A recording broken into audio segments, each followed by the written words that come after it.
at ang Verbo ay Diyos. Ang lahat ng mga bagay ay ginawa sa pamamagitan niya. At alinman sa lahat ng ginawa ay hindi ginawa kung wala siya. Nasa Kanya ang buhay, At ang buhay ay siyang ilaw ng mga tao. At ang ilaw ay lumiliwanag sa kadiliman, at ito'y hindi na pag-unawa ng kadiliman. At nagkatawang tao ang Verbo, at tumahan sa gitna natin. At nakita namin ang Kaniyang kaluwalhatian, kaluwalhatian gaya ng sa bugtong ng Ama. napuspos ng biyaya at katotohanan. Datapuat ang lahat ng sa Kaniya'y Nagsitanggap ay pinagkalooban niya. sila ng karapatang maging mga anak ng Diyos, ang mga nagsisisampalataya sa Kanyang pangalan. Sapagkat gayon na lamang ang pagsinta ng Diyos sa sanglibutan,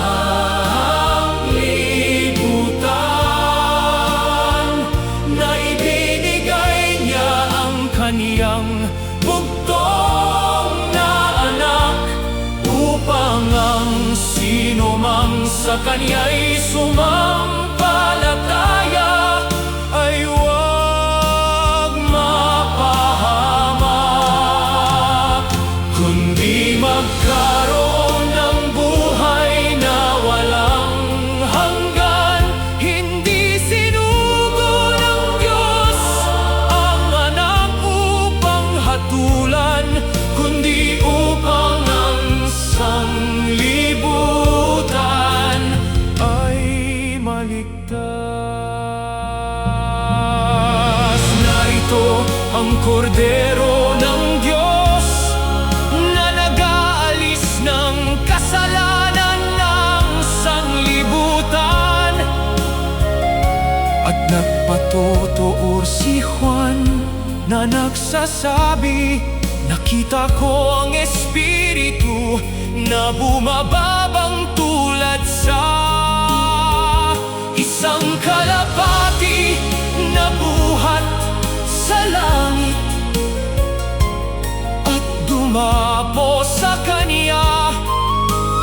At aking nakita at pinatotohanan kong ito ang anak ng Diyos.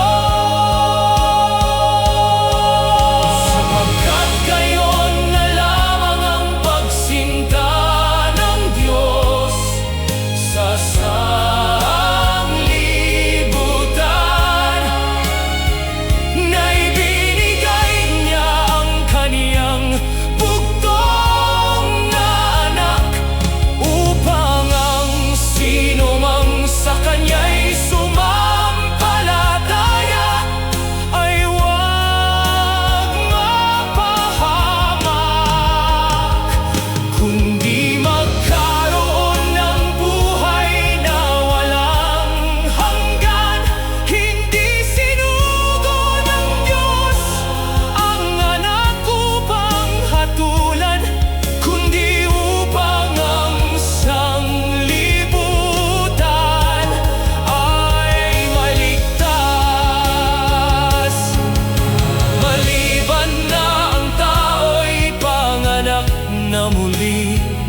ay hindi siya makakakita ng kaharian ng Diyos.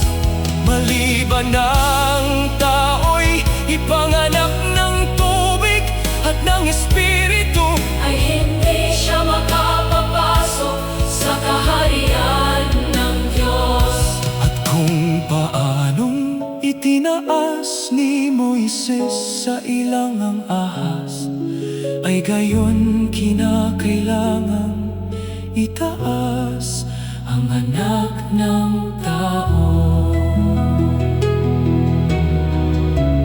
Ang sumasampalataya Sa anak ay may buhay na walang hanggan.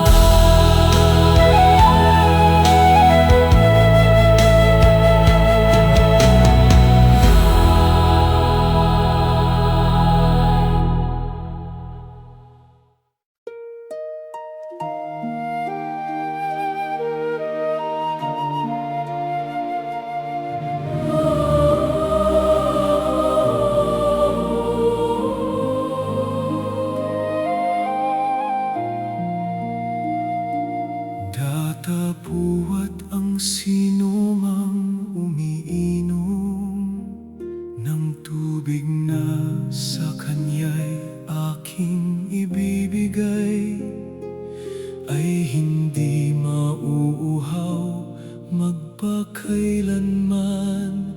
Ngunit ang tubig na sa kanya'y aking ibibigay ay magiging isang balon ng tubig na bubukal sa kabuhayang Walang hanggan. Ang Diyos ay Espiritu, at ang mga sa Kanya'y nagsisisamba, Ay kinakailangang magsisamba sa Espiritu at sa katotohanan.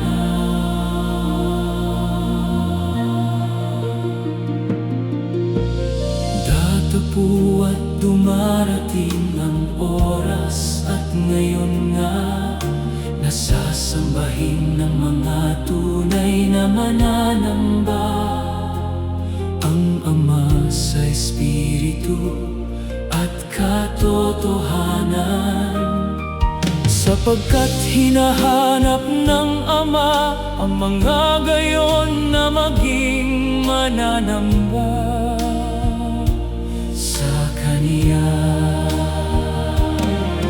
At sinabi nila sa babae, ngayon'y nagsisisampalataya kami, at nalalaman naming ito nga ang tagapagligtas ng sanglibutan.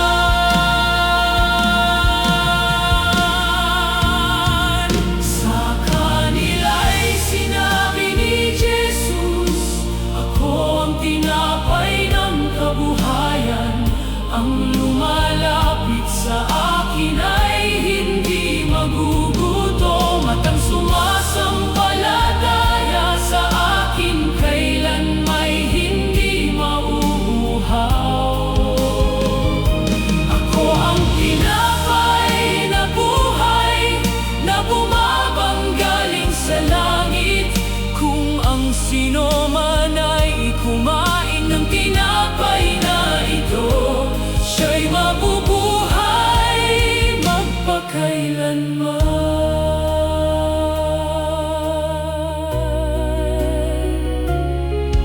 Magsigawa kayo hindi dahil sa pagkain na papanis, kundi dahil sa pagkain tumatagal sa buhay na walang hanggan, na ibibigay sa inyo ng Anak ng Tao. Ito ang gawa ng Diyos na inyong sampalatayanan. yaong kanyang sinugo. Sapagkat ang tinapay ng Diyos ay yaong bumababang mula sa langit at nagbibigay buhay sa sanglibutan. Sa kanila'y sinabi ni Jesus, ako ang tinapay ng kabuhayan. Ang lumalapit sa akin ay hindi magugutom, at ang sumasampalataya sa akin kailanmay hindi mauuhaw. Ako ang tinapay na buhay, na bumabang galing sa langit. Kung ang sino man ay kumain ng tinapay na ito, siya'y mabubuhay magpakailanman. Ang bawat nakakakita sa anak at sa kanya'y sumampalataya ay magkaroon ng walang hanggang buhay, at akin siyang ibabangon sa huling araw. Sinagot siya ni Simon Pedro, Panginoon, kanino kami magsisipa roon? Ikaw ang may mga salita ng buhay na walang hanggan, at kami nagsisisampalataya at nakikilala namin na ikaw ang banal ng Diyos. Ako ang tinapay ng kabuhayan.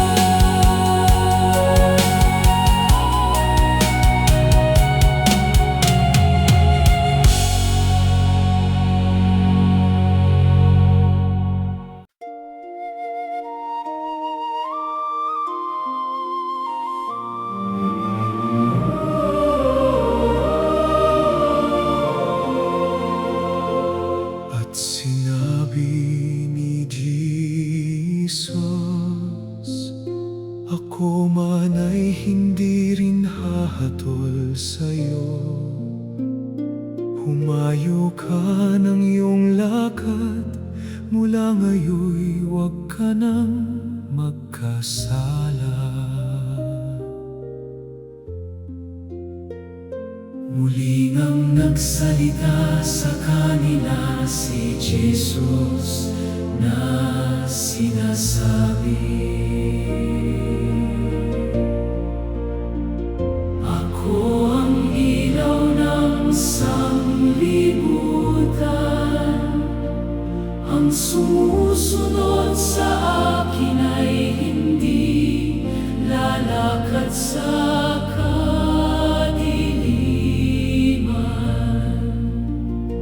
kundi magkakaroon ng ilaw ng kabuhayan. Kung kayo'y magsisipanatili sa aking salita, kung magkagayo'y tunay nga kayong mga alagad ko, at inyong makikilala ang katotohanan, at ang katotohanan ay magpapalaya sa inyo. Ang bawat nagkakasala ay alipin ng kasalanan. Kung palayain nga kayo ng anak, kayo'y magiging tunay na laya. At ang nagsugo sa akin ay sumasa akin, hindi niya ako binayaang nag-iisa. Ako ang ilaw ng sanglibutan.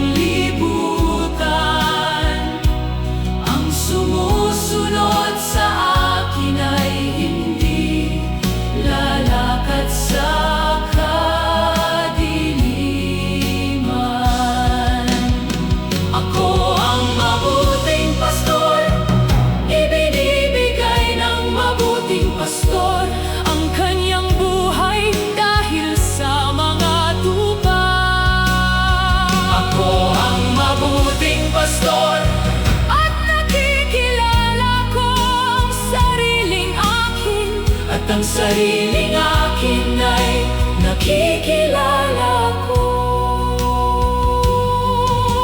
Ako ang pintuan, ang sino mang taong pumasok sa akin ay siya'y maliligtas, at papasok at lalabas at makasusumpong ng pastulan. Ako'y naparito upang sila'y magkaroon ng buhay at magkaroon ng kasaganaan nito. At mayroon akong ibang mga tupa na hindi sa kulungang ito. Sila'y kailangan din namang dalhin ko, at sila'y magiging isang kawan at magkakaroon ng isang pastor. Ako ang ilaw ng sanglibutan, ang sumusunod sa akin ay hindi lalakad sa kadiliman. Ako ang mabuting pastor, ibinibigay ng mabuting pastor ang kanyang buhay dahil sa mga tupa. Ako ang mabuting pastor, at nakikilala ko ang sariling akin, at ang sariling akin ay nakikilala ko. Dinirinig ng aking mga tupa ang aking tinig, at sila'y aking nakikilala, at sila'y nagsisisunod sa akin, at sila'y binibigyan ko ng walang hanggang buhay, at kailan may hindi sila malilipol, at hindi sila aagawin ng sinoman sa aking kamay. Ako at ang Ama ay iisa. Ako ang ilaw ng sanglibutan.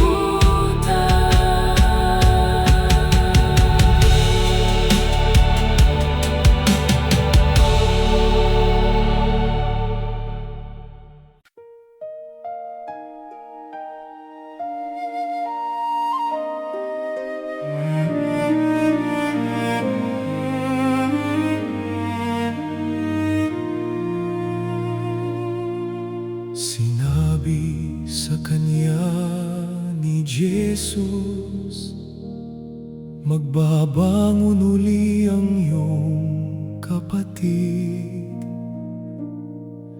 Sinabi sa kanya ni Jesus, ako ang pagkabuhay na maguli at ang kabuhayan.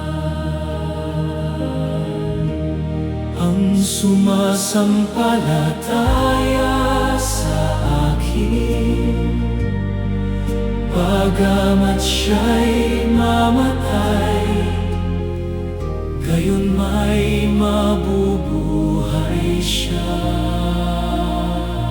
At ang sino mang nabubuhay at sumasampalataya sa akin ay hindi mamamatay magpakailanman. Sinasampalatayanan mo baga ito.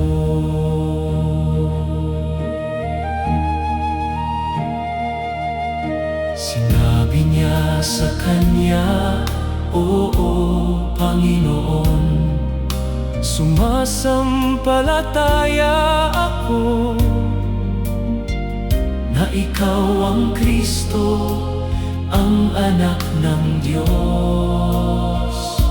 Sa makatuwid bagay ang naparirito sa sanglibutan, di baga sinabi ko sa iyo na kung ikaw ay sasampalataya, ay makikita mo ang kaluwalhatian ng Diyos. Ako ang pagkabuhay na maguli at ang kabuhayan. Ang sumasampalataya sa akin, bagamat siya'y mamatay, gayon may mabubuhay siya. Isang bagong utos ang sa inyo'y ibinibigay ko, na kayo'y mga gibigan sa isa't isa, na kung paanong iniibig ko kayo, ay mga gibigan naman kayo sa isa't isa. Sa ganito'y mga kikilala ng lahat ng mga tao, na kayo ay aking mga alagad.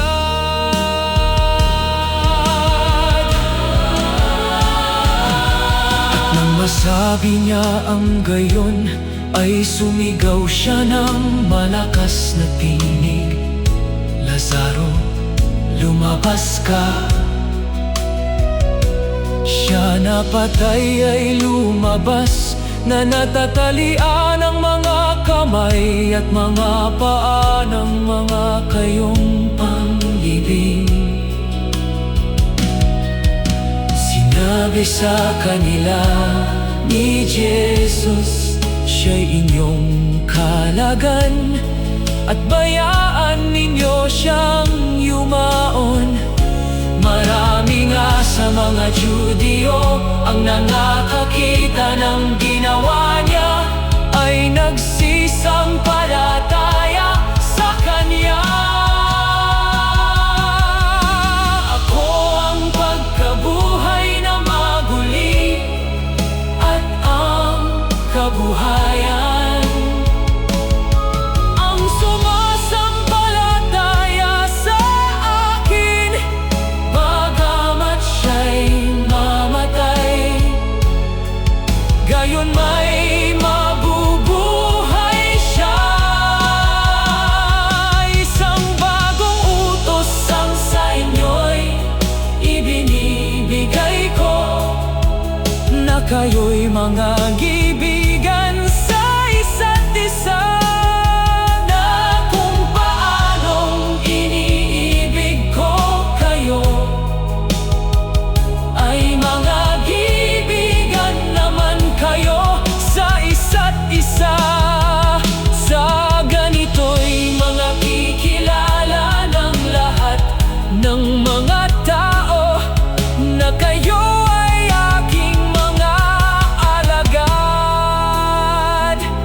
Kung ako nga na Panginoon at Guro, ay naghugas ng inyong mga paa, kayo naman ay nararapat ding mga hugasan ng mga paa ng isa't isa. Sapagkat kayo'y binigyan ko ng halimbawa, upang gawin naman ninyo ayon sa ginawa ko sa inyo. Kung nalalaman ninyo ang mga bagay na ito, kayo'y mapapalad kung inyong mga gawin. Kayo'y mga gibigan sa isa't isa.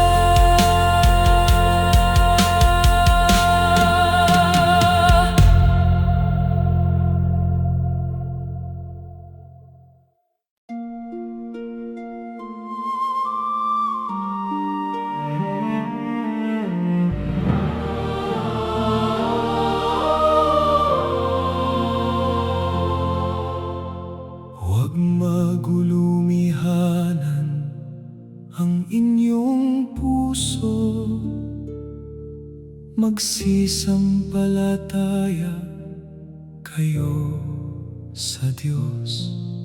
Magsisampalataya naman kayo sa akin. Sa bahay ng aking Ama ay maraming tahanan. Ako'y paroroon upang ipaghanda ko kayo ng dakong kalalagyan. At kung saan ako paroroon ay nalalaman ninyo ang daan. Sinabi sa kanya ni Jesus, ako ang daan at ang katotohanan at ang buhay. Sino man ay di makaparoroon sa Ama, kundi sa pamamagitan ko. Ang nakakita sa akin ay nakakita sa Ama. Magsisampalataya kayo sa akin na ako'y nasa Ama at ang Ama ay nasa akin. At ang anumang inyong hingin sa aking pangalan ay yaon ang aking gagawin. Ako ang daan at ang katotohanan at ang buhay. Ako ang tunay na puno ng ubas. At ang aking Ama ang magsasaka. Ako ang puno ng ubas, kayo ang mga sanga, ang nananatili sa akin at ako'y sa Kanya, ay siyang nagbubunga ng marami. Sapagkat kung kayo'y hiwalay sa akin ay wala kayong magagawa. Ang kapayapaan ay iniiwan ko sa inyo. Ang aking kapayapaan ay ibinibigay ko sa inyo. Hindi gaya ng ibinibigay ng sanglibutan. Ang ibinibigay ko sa inyo. Huwag magulong ihanan ng inyong puso, ni matakot man, hindi ko kayo iiwang mag-isa. Ako'y paririto sa inyo. Ako ang daan at ang katotohanan at ang buhay. Ako ang tunay na puno ng ubas. At ang aking Ama ang magsasaka. Ako ang puno ng ubas, kayo ang mga sanga, ang nananatili sa akin at ako'y sa Kanya, ay siyang nagbubunga ng marami. Sapagkat kung kayo'y hiwalay sa akin ay wala kayong magagawa. Kung paanong inibig ako ng Ama, ay gayon din naman iniibig ko kayo. Magsipanatili kayo sa aking pag-ibig. Ito ang aking utos, na kayo'y mga gibigan sa isa't isa, na gaya ng pag-ibig ko sa inyo. Walang may lalong dakilang pag-ibig kay sarito na ibigay ng isang tao ang kanyang buhay dahil sa kanyang mga kaibigan. Ako ang daan at ang katotohanan at ang buhay.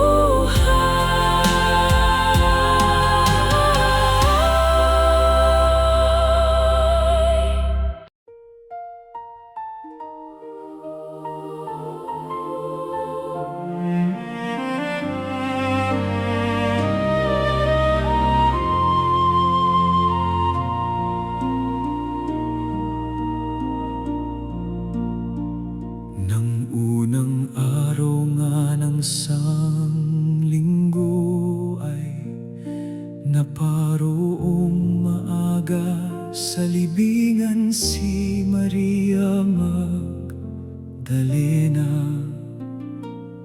Samantalang madilim pa at nakita ang bato na naalis na sa libingan. Sinabi sa kaniya ni Jesus Maria, lumingon siya at nagsabi sa kaniya sa wikang Hebreo, Rabboni, na ang ibig sabihin ay guro. Naparoon si Maria Magdalena at sinabi sa mga alagad, nakita ko ang Panginoon. Dumating si Jesus at tumayo sa gitna at sa kanila'y sinabi, kapayapaan ang sumainyo. At nang masabi niya ito ay kanyang ipinakita sa kanila ang kanyang mga kamay at ang kaniyang tagiliran. Ang mga alagad nga'y nangagalak nang makita nila ang Panginoon. Sinabi ngang muli sa kanila ni Jesus, kapayapaan ang sumainyo. Kung paanong pagkasugo sa akin ng Ama, ay gayon din naman sinusugo ko kayo. Sumagot si Tomas at sa kanya'y sinabi, Panginoon ko at Diyos ko. Sinabi sa kanya ni Jesus, sapagkat ako'y nakita mo, ay sumampalataya ka. Mapapalad iyong hindi na nakakita at gayon may nagsisampalataya. Ang mga ito ay nangasulat upang kayo'y magsisampalataya na si Jesus ay ang Kristo, ang anak ng Diyos. At sa inyong pagsampalataya ay magkaroon kayo ng buhay sa kanyang pangalan.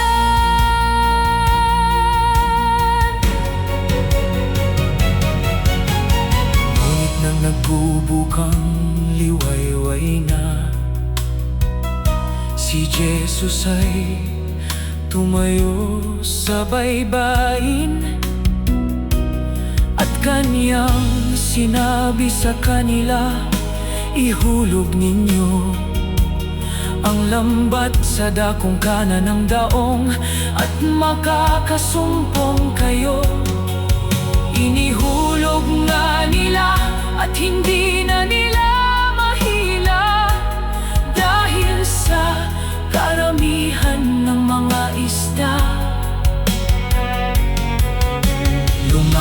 si Jesus at dinampot ang tinapay at sa kanila'y ibinigay at gayon din ang isda. Ito'y ang ikatlong pagpapakita ni Jesus sa mga alagad pagkatapos na siya'y magbangon sa mga patay. Sumagot si Tomas at sa kanya'y sinabi, Panginoon ko at Diyos ko. Sinabi sa kanya ni Jesus, sapagkat ako'y nakita mo, ay sumampalataya ka. Mapapalad iyong hindi na nakakita at gayon may nagsisampalataya. Ang mga ito ay nangasulat upang kayo'y magsisampalataya na si Jesus ay ang Kristo, ang anak ng Diyos, at sa inyong pagsampalataya ay magkaroon kayo ng buhay sa kaniyang pangalan. Simon, anak ni Juan, iniibig mo ba ako? Oo, Panginoon. Nalalaman mo na kita'y iniibig. Sinabi niya sa kaniya, pakanin mo ang aking mga kordero. Sinabi niya sa kaniya, Alagaan mo ang aking mga tupa. Panginoon, nalalaman mo ang lahat ng mga bagay. Nalalaman mo na kita'y iniibig. Sinabi sa kaniya ni Jesus, Pakanin mo ang aking mga tupa. Sumunod ka sa akin, Panginoon ko.